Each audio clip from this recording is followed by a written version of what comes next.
Galvanometer कैसे काम करता है वो देखा हमने, सही है। गैल्वेनोमीटर, और गैल्वेनोमीटर का हम लोग कैसे यूज कर सकते हैं, we can convert this galvanometer to voltmeter and we can convert the same galvanometer to ammeter. इसके लिए क्या बेसिक समझना जरूरी है, when you connect ammeter it is always connected in series, सही है, to a resistance, let us say this is resistance और यहाँ पर ये बैटरी ले लो, ये हो गया सिंपल सर्किट। तो गैल्वेनोमीटर कनेक्ट होगा तो कैसा होगा, हमेशा सीरीज में होगा। तो सीरीज में है, तो जब एमीटर सीरीज में है तो ऑब्वियस बात है उसका रेजिस्टेंस क्या होना चाहिए, ideally it should be zero, ठीक है।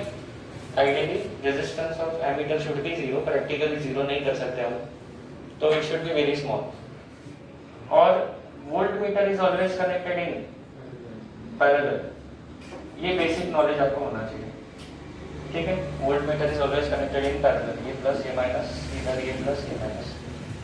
तो वोल्टमीटर हमेशा अगर पैरेलल में लगेगा एंड लेट अस से यहाँ से करंट जा रहा है आई, तो इसके थ्रू करंट चेंज नहीं होना चाहिए। So what should be current flowing through voltmeter,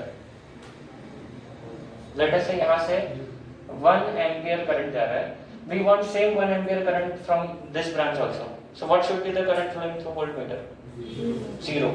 तो इसका रेजिस्टेंस कितना होना चाहिए, कम या ज्यादा, ज्यादा होना चाहिए, ideally it should B infinite. Resistance of voltmeter should be infinite, infinite resistance होगा तो यहाँ से करंट नहीं जाएगा।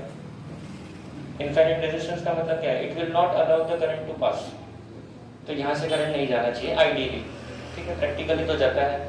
सो प्रैक्टिकल वैल्यूज, ये आइडियल वैल्यूज हो गए। प्रैक्टिकल वैल्यू क्या होनी चाहिए, प्रैक्टिकल वैल्यू होनी चाहिए हाई रेजिस्टेंस और यहाँ पर होना चाहिए लो रेजिस्टेंस, ठीक है। ये बेसिक आइडिया अगर आपको समझ में आ गया तो बाकी आपको रेजिस्टेंस के बारे में सीरीज पैरेलल का तो फॉर्मूला पता ही है। If I connect two resistances in series, तो रेजिस्टेंस क्या होता है, बढ़ता है या घटता है, बढ़ता है। अगर मैं दो रेजिस्टेंस को पैरेलल में कनेक्ट कर दूं तो रेजिस्टेंस बढ़ेगा या घटेगा, लॉजिक बताओ ना। यहाँ पर R क्या रहता है, R1 प्लस R2 रहता है, यहाँ पर R क्या रहता है, R1 R2 upon R1 plus R2 रहता है, सही बात है। तो आप देख के बताओ फॉर्मूला पैरेलल में क्या होता है, वैल्यूज डाल के देख लो। 5 ओम डाल दो तो 5 प्लस 5 कितना हो जाएगा, 10 हो जाएगा। इधर डाल दो 5 इंटू 5 अपॉन 5 प्लस 5 क्या हो गया, 2.5 हो गया, कम हो गया। So when you connect resistances in parallel, the total resistance decreases. When you connect resistances in series, the total resistance increases. ये स्कूल में पढ़ा है आपने, स्कूल में था ना ये सारी चीजें। अब हमें गैल्वेनोमीटर जो है वो उसका बेसिक कंस्ट्रक्शन ऐसा है कि उसके अंदर कॉइल है, तो उसका एक बेसिक मिनिमम रेजिस्टेंस एक कुछ 100 ओम के आसपास होता है अप्रोक्सीमेट, ठीक है। ये मैंने कैलकुलेट किया हुआ है, बुक में नहीं है ये वैल्यूज, तो हमने जो एक्सपेरिमेंट किया था वहाँ पर हमने कैलकुलेट किया था कॉलेज टाइम में। तो अराउंड 100 ओम या ऐसा कुछ तो रेजिस्टेंस रहेगा, स्मॉल रहेगा इस रेंज में। बट मुझे अगर एमीटर बनाना है तो ये जीरो के क्लोज चाहिए। सो एमीटर बनाते वक्त मैंने क्या करना चाहिए, पैरेलल में लगाना चाहिए या सीरीज में लगाना चाहिए। एमीटर बनाना है गैल्वेनोमीटर से, suppose this is my galvanometer, अब हमें बनाना है एमीटर फ्रॉम गैल्वेनोमीटर, यहाँ बनाएंगे वोल्टमीटर, साइड बाय साइड बनाते हैं, फिर मैथमेटिक्स देख लेंगे इसका। तो एमीटर बनाते हो, ये मेरा गैल्वेनोमीटर है, galvanometer itself is a resistance, it has a resistance, तो हम गैल्वेनोमीटर का रेजिस्टेंस ऐसे दिखा रहे हैं। अब मैंने इसको सीरीज में कनेक्ट करना चाहिए एक और रेजिस्टेंस या पैरेलल में करना चाहिए। मुझे 100 ओम का जीरो करना है या 0 पॉइंट समथिंग करना है, क्या करें, पैरेलल लगाएंगे तब कम होगा, सीरीज लगाएंगे तो बढ़ेगा, है ना। So let us connect a small value resistance which is called shunt, which is called shunt, as is shunt resistance. Shunt का मतलब होता है parallel resistance with small value. Shunt resistance मतलब क्या, resistance इसको क्या बोलते हैं हम लोग? Parallel resistance register with small value. इसकी वैल्यू स्मॉल है और ये पैरेलल में कनेक्ट कर दिया। एग्जांपल के तौर पे वो जी ले लो 100 ओम कैलकुलेशन के लिए, रफ वैल्यूज के लिए। एस जो है हम लेटेस्ट से 0.5 ओम या 0 पॉइंट समथिंग ओम ले लेते हैं, तो छोटे रेजिस्टेंस की वैल्यू ले लेते हैं। लेटेस्ट से 0.1 ओम ले लेते हैं and let us calculate the equivalent. तो R इक्विवेलेंट क्या हो जाएगा? वही formula R1 R2 R1 R2। So this will be 100 R1, ये R1 है, ये R2 है। Let us put the value in this formula. तो क्या हो जाएगा? 100 into 0.1 upon 100 plus 0.1। So this will be 10 by 100.1। So ये approximately 0.9 ओम के आसपास आएगा। 9 या 0.9? 0.1 by 10। 1 by 10 is 0.1, 0.09। 1 by 100, 10 by 100 करोगे तो 0.1 आता है ना, और ये उससे थोड़ा बड़ा है, मतलब 0.1 से छोटा, थोड़ा सा छोटा। 0.1 से थोड़ा छोटा कौन सा होता है? 0.09। तो ऐसा मैंने ये कैलकुलेट किया, कैलकुलेशन नहीं किया। You can verify this. 0.09 आ जाएगा क्या? R equivalent. तो क्या था? 100 क्या हो गया? कम हो गया। हमारा गोल क्या है? ज्यादा रेजिस्टेंस को किस में करना रहता है? कम में करना रहता है, तो हमारा एमीटर बन जाएगा। सिंपल है।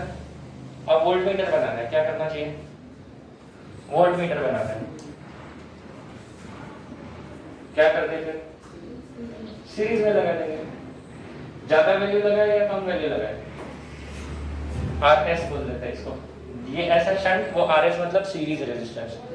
हाई वैल्यू लगाए या लो वैल्यू लगाए? हाई वैल्यू लगाएंगे। क्यों? इनफाइनाइट करना, ये 100 है। अगर मैं इसमें इनफाइनाइट रेजिस्टेंस ऐड कर दूं तो infinity plus 100 is infinity.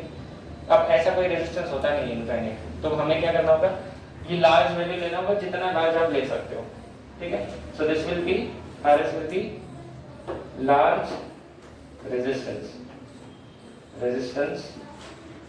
In series, it is connected in series. तो जब आपको एमीटर लगाना है, एमीटर बनाना है गैल्वेनोमीटर से, so you have to connect parallel resistance to the galvanometer. Ammeter कैसे कनेक्ट होते हैं सर्किट में? एमीटर सर्किट में कैसे कनेक्ट करते हैं? सीरीज या पैरेलल? सीरीज। उसको हम लोग जो रेजिस्टेंस लगा रहे हैं गैल्वेनोमीटर को, वो कैसे लगा रहे हैं? पैरेलल। उल्टा है, इसलिए मैं कोरिलेट कर रहा हूँ। वोल्ट मीटर को हम लोग लगाते हैं पैरेलल में, लेकिन उसके अंदर जो रेजिस्टेंस लगने वाला है वो कैसा लगेगा? सीरीज में। ठीक है? तो इसलिए एग्जाम में कंफ्यूजन ना हो, इसलिए अभी कोरिलेशन लगाया। क्लियर है? तो ये बन गया एमीटर, ये बन गया वोल्ट मीटर। तो आपको क्या चाहिए?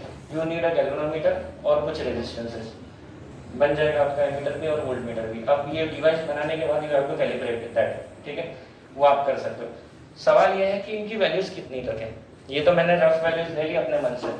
ठीक है? The values of S and RS are determined by the range of your voltmeter, for example, और एमीटर। सपोज मुझे मिली एम्पियर में करंट मेजर करना है। ठीक है? मेरा मोबाइल जो है वो मिली एम्पियर में करंट ड्रॉ करता है। तो उस केस में इस S की वैल्यू कितनी? और अगर मैं फैन चला रहा हूँ तो ये एम्पियर्स में करंट, ये फ्रैक्शन ऑफ एम्पियर्स लेता है, तो उस केस में मुझे S की वैल्यू अलग लेनी पड़ेगी। ठीक है?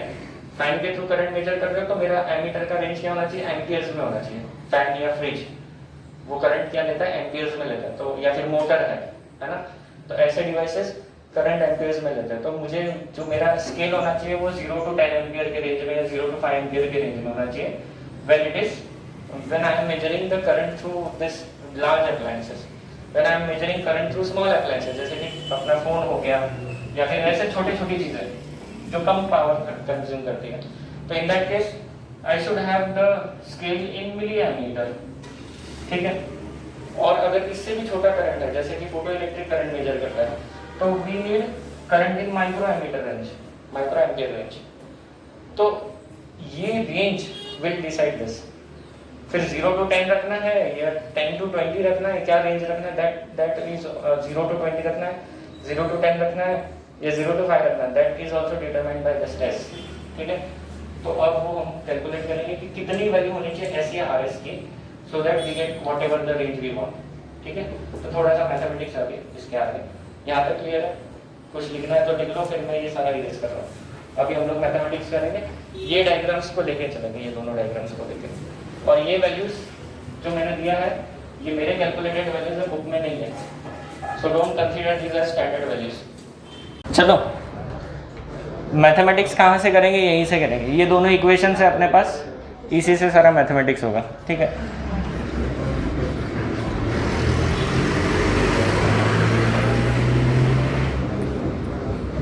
मी साइड बाय साइड दोन्ही शिकवून देतो, ठीक है, एक एक इंडिविजुअल नहीं शिकवत दिसत है ना, एक एक टॉपिक नहीं, दोनों साइड बाय साइड दोनों के इक्वेशन लिखेंगे, सब कुछ खत्म उसी में।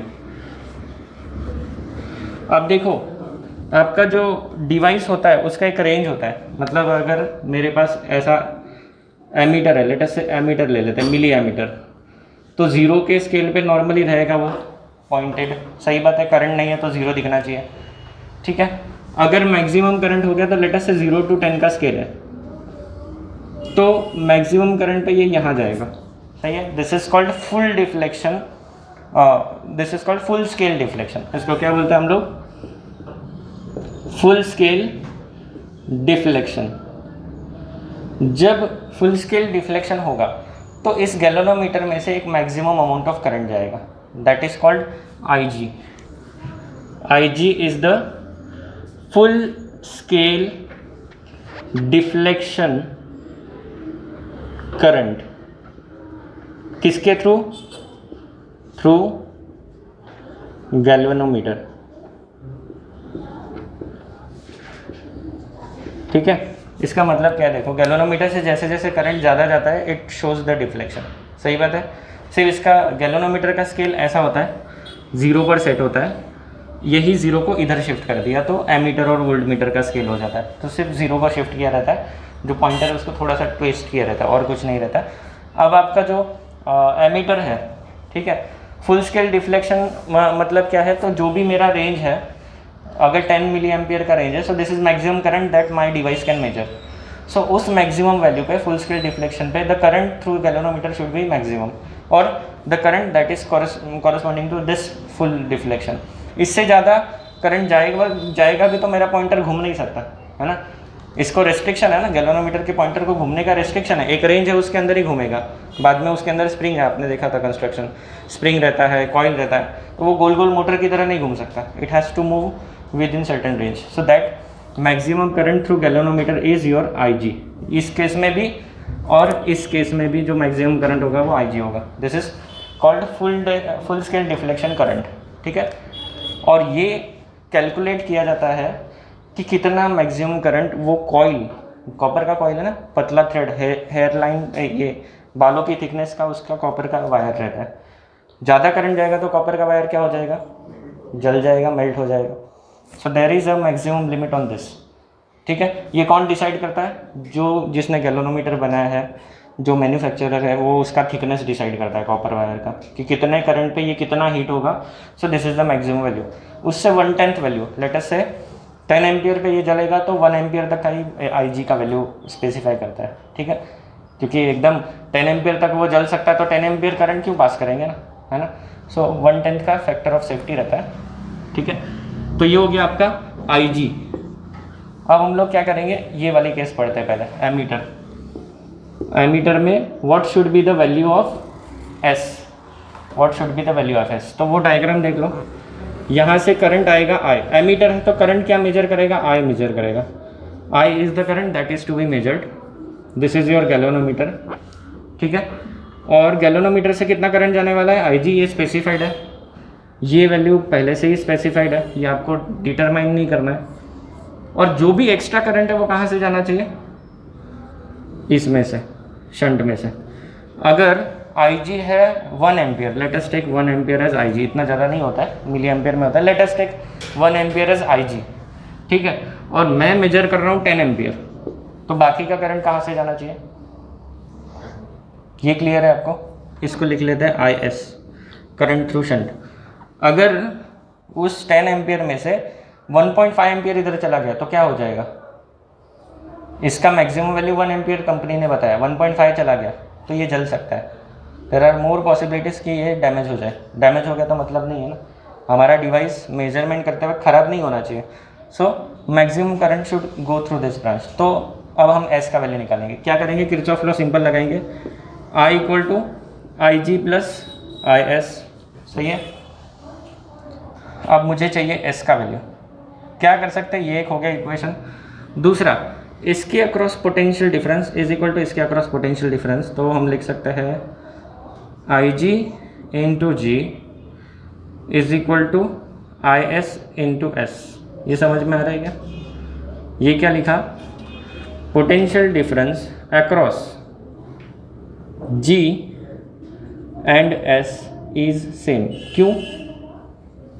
इसके अक्रॉस पोटेंशियल डिफरेंस और इसके अक्रॉस पोटेंशियल डिफरेंस हमेशा सेम होगा, ऐसा क्यों? किसने बोला? हाँ, क्या है, पैरेलल कॉम्बिनेशन में पोटेंशियल डिफरेंस क्या होता है, सेम होता है ना, स्कूल में सीखा हमने, when the resistors are connected in parallel the potential differences are same. तो इसके across potential difference equal to इसके across potential difference. Now I want everything in terms of i g, क्योंकि आई जी पता है मुझे g पता है, g is resistance of galvanometer, s determine करना है, और ये आई एस जो है ये मेरे को नहीं पता और मुझे उससे कोई लेने देना नहीं है, मुझे ये इससे लेना देना है, कितना करंट मैं मेजर करूंगा। तो लेटर से मैं 10 एम्पियर तक करंट मेजर कर रहा हूँ, so I know the value of I also, maximum value of I is 10 ampere. अगर मैं फैन के थ्रू कर रहा हूँ तो 10 एम्पियर, अगर मैं मोबाइल का कर रहा हूँ तो 10 मिली एम्पियर, ठीक है। So I know the value of I, ठीक है, ये हम लोगों को पता है। आई एस नहीं पता, तो आई एस को इस इक्वेशन से लिख लेते हैं। तो आई एस कितना हो जाएगा, आई एस की वैल्यू क्या हो जाएगी इस इक्वेशन से, आई माइनस आई जी हो जाएगी, हाँ या नहीं। अब मुझे कौन सी वैल्यू डिटरमाइन करनी, मुझे तो एस डिटरमाइन करना है, तो S will be I G G upon में आई माइनस आई जी, हो गया फॉर्मूला तैयार। क्या हमें आई जी पता है? यस, मैन्युफैक्चरर को डिसाइड करना है कि कितना मैक्सिमम करंट पास होगा। क्या हमें आई पता है? किस रेंज में मेजरमेंट करना है ये हमें पता होना चाहिए, तभी तो हम बनाएंगे एमीटर। तो आई हमें पता है, आई जी पता है, जी हम लोग कैलकुलेट कर लेते हैं पहले ही, जब मैन्युफैक्चर कर रहे हैं तो जी भी कैलकुलेट किया जाता है। तो ये सारी वैल्यूज़ हमें पता है, so we can find value of S, ठीक है। सो अगर आपको रेंज चेंज करना है तो आपको क्या चेंज करना होगा, रेंज चेंज करना मतलब 10 मिली एम्पियर चाहिए तो ये वैल्यू चेंज होगी, ये तो कॉन्स्टेंट सी है उस गैल्वेनोमीटर के डिवाइस के लिए, सिर्फ हम लोग ये चेंज कर सकते हैं, ये चेंज करने के लिए ये इसको चेंज करना पड़ेगा, ठीक है। So if I want 10 ampere, यहाँ पर मैं 10 डाल दूंगा। इफ़ आई वांट 5 एम्पियर का रेंज, यहाँ पर 5 डाल दूंगा, वैल्यू ऑफ एस आ जाएगी। समझ में आ रहा है? सो जो रेंज चाहिए वो रेंज आप इसके अंदर डाल दो, वैल्यू ऑफ एस चेंज हो जाएगी। आपको गैल्वेनोमीटर के साथ जो शंट लगाना है उसकी वैल्यू चेंज कर दो, you will get what ever the range you want, है ना। सो ये हो गया आपका इंपॉर्टेंट फॉर्मूला, ये लिख लो, आपके बुक में भी होगा, देखो यही है क्या फॉर्मूला, यही है ना। हाँ,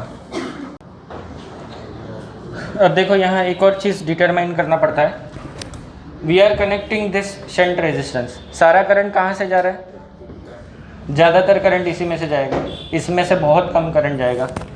क्यों? रीज़न सिंपल है, because this is a copper coil, पतला सा, ज़्यादा करंट जाएगा तो जल जाएगा। सो इसको प्रोटेक्ट करने का काम भी शंट करता है। So maximum current flows through shunt. अब ऐसा भी हो सकता है कि शंट रेजिस्टेंस आपने जितना रेटिंग चाहिए, करंट रेटिंग, उतना नहीं लगाया और शंट रेजिस्टेंस जल गया, हो सकता है कि नहीं हो सकता, है ना। ये भी तो रेजिस्टेंस ही है, इसमें से ज़्यादा करंट जाएगा तो ये जल जाएगा, ये भी नहीं होना चाहिए। So we should know how much will be the fraction of current that will pass through this, इसमें से कितना करंट पास होगा ये भी पता होना चाहिए। तो वो कैलकुलेट कर सकते हैं, कोई बड़ा काम नहीं है। आपने एस निकाल लिया, आपको जी पता है, ये सारी चीज़ें पता है, ये बाकी सब अपने को पता चल गया इस इक्वेशन से। Now we want the value of current that is passing through this. Input current I है, उसमें से कितना आई एस में जा रहा है, तो आप वैसे भी निकाल सकते हो इस इक्वेशन से, लेकिन एक मैथमेटिकल इक्वेशन है बुक में, तो वो मैं डिराइव करके दिखा देता हूँ। सो आपका यही फॉर्मूला लगाएंगे, कौन सा, ये I ji into G equal to I S into S. तो हमें ये निकालना है कि उस शंट में से कितना जाएगा टोटल करंट आई आ रहा है, तो शंट में से कितना जाएगा। सो आई एस अपॉन आई, ये रेशियो निकालना है। क्या निकालना है हमें, आई एस अपॉन आई, यस, हमें क्या निकालना है, आई एस अपॉन आई। ये बताता क्या है, टोटल करंट में से कितना करंट इसमें से जाएगा, है ना।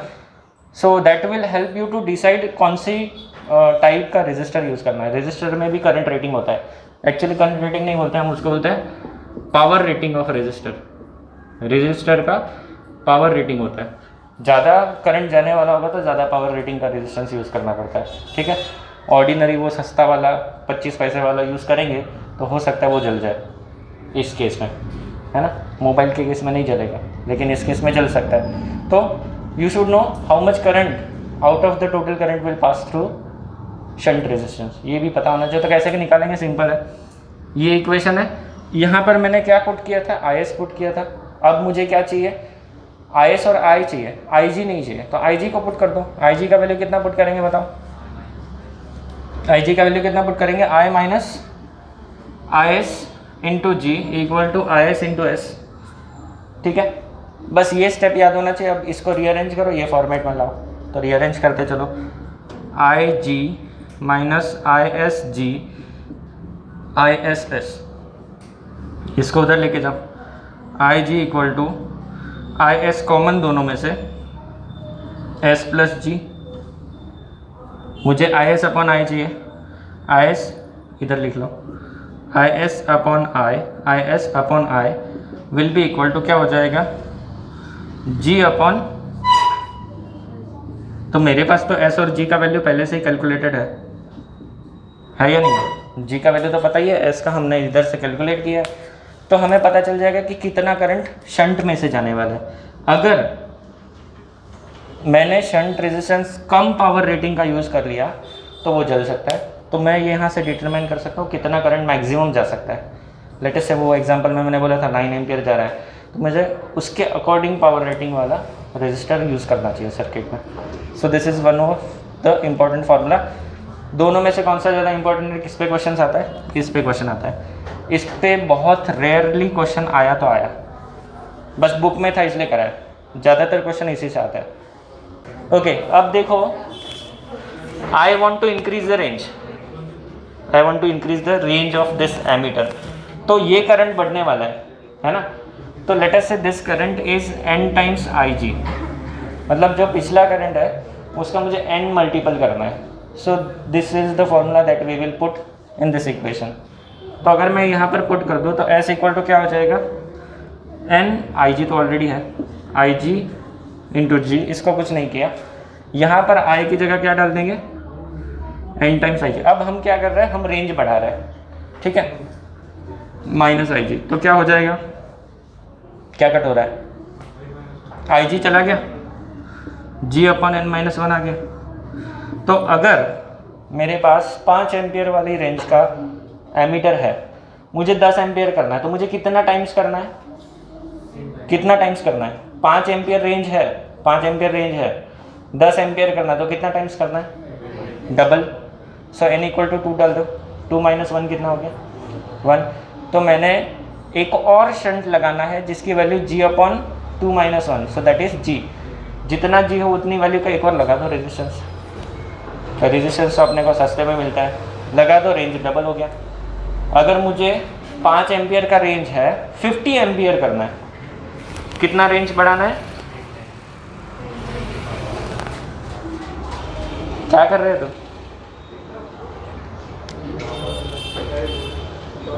जहाँ पर इलेक्ट्रिसिटी पढ़ा दे वहाँ पर हाइड्रोस्टैटिक्स का एक्सपेरिमेंट कर रहा है, उल्टा बॉटल रख के। इधर देख, अगर रेंज, इसका नाम भी भूल गया मैं, क्या नाम, मनीष भैया, हाँ अय्यर साहब, इधर देखिए, 5 एम्पियर का रेंज हमें 50 एम्पियर करना है, तो कितना टाइम्स बढ़ाना है, 10 times. So n equal to 10, n equal to 10 इधर डाल दो। सो रेजिस्टेंस कितना कनेक्ट करना होगा additional, G upon 9।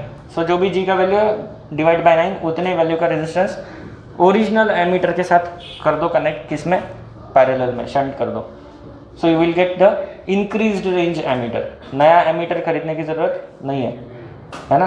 So you can use the same ammeter, और बस ये जुगाड़ कर लो, हो गया काम, सिंपल है। चलो आगे बढ़ते, फिर इसके क्वेश्चन करते हैं। एग्जाम्पल 9.8 देखो बुक में, क्वेश्चन इस पे ज़्यादातर आते हैं, इस पे भी आते हैं, इस पे MCQ भी आता है। क्यों, सिंपल फार्मूला है ना, सिंपल फार्मूला है, ये भी सिंपल फार्मूला है, इसलिए इस पे ज़्यादा क्वेश्चन आते हैं। एग्जाम्पल 9.8 देखो, galvanometer has a resistance of 100 ओम, जी का वैल्यू दिया है उन्होंने क्वेश्चन में, and it's full scale deflection current is 100 micro ampere. कहाँ करूँ अभी क्वेश्चन सॉल्व, इस फॉर्मूला को यहाँ लिख लेते हैं। एस इक्वल टू क्या था, I ji into G upon I minus I G, ठीक है, और ये वाला S equal to G upon N minus 1, और वो तीसरा क्या था, I S upon I equal to क्या था, G upon G plus S या एस प्लस जी, है ना, एक ही बात है ना, ठीक है। 3 फॉर्मूला है इसमें और कुछ नहीं है। कर दो ये इरेज, हो गया सबका लिखे। Let us do the numerical. Question number कितना है वो, 9.8, क्वेश्चन नंबर 9.8, एग्जाम्पल 9.8। चलो क्या बोला है देखो, एक एक लाइन रीड करते हैं और गिवन डेटा लिखते हैं। Galvanometer has a resistance of 100 ओम, क्या दिया है, क्या दिया है,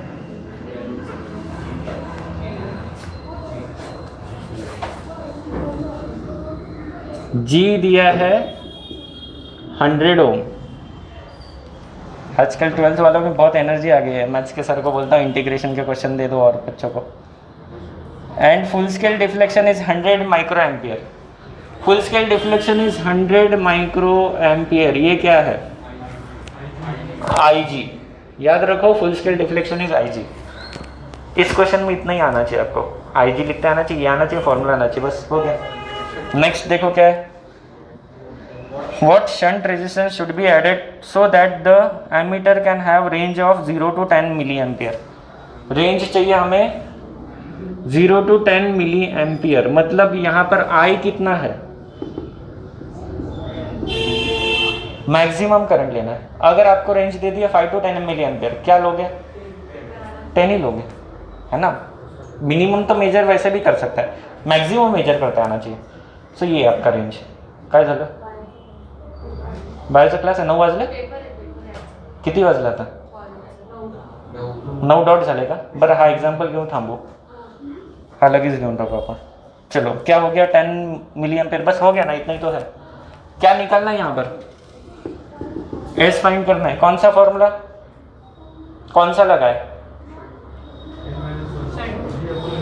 ये वाला लगा सकते हैं, ये भी लगा सकते, ये भी लगा सकते, दोनों से काम होगा।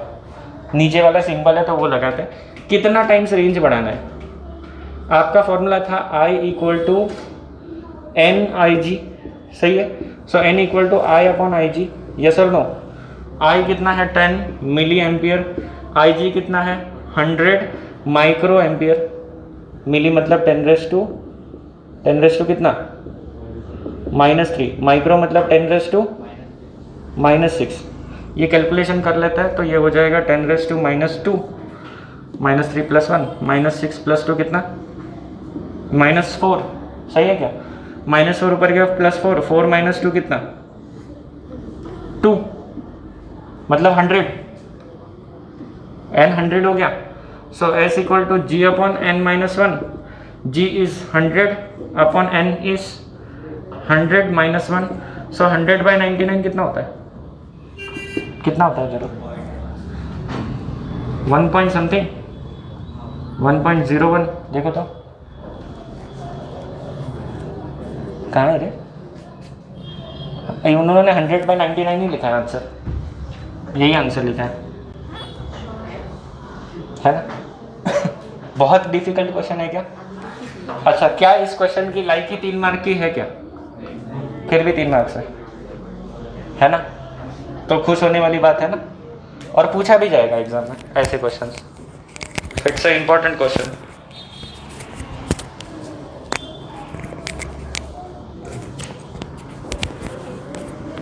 अब इतना बताने के बाद भी आप में से ज़्यादातर बच्चे एग्जाम में नहीं करेंगे।